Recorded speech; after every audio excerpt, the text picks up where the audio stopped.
Hulk, এটা কোন style রে বাবা? কাকু, স্টাইল না করলে বউ পাওয়া যায় না। ডিডা, এটা কি ধরনের কাজ? তুমি আমার স্টাইল চুরি করেছো।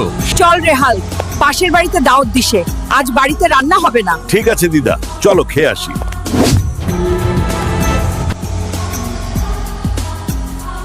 এগুলো কি খাওয়া যায় নাকি? মাংস না দিলে আজ ভাত খাবো না। চুপ করো, কি করছো? মাংস না দিলে ভাত খাবো না।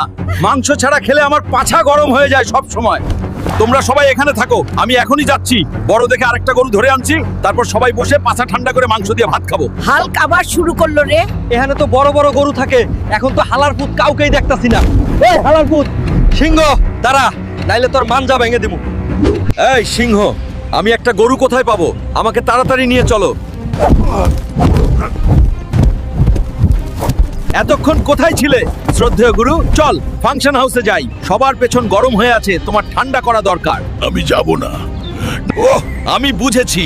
এবার আমি তোর নুমকুটা কেটে নেব। প্রথমে তোকে ঠান্ডা করার জন্য, তারপর আমি তোকে নেব।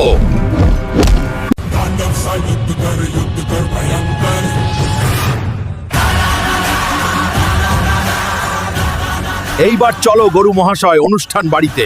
তোর জন্য সবার পাছা গরম হয়ে আছে, এবার ঠান্ডা হবে। এইবার দাওয়াতে মাংস হবেই। এটাকে নিয়ে যাও দিদা, দারুণ মজা করে রান্না করো। এবার সবাই পাছা ঠান্ডা করে গরুর মাংস দিয়ে ভাত খাবো। আমাদের হাল্ক যতদিন আছে, আমরা ডেলি পাছা ঠান্ডা করে মাংসের দিয়ে ভাত খাবো।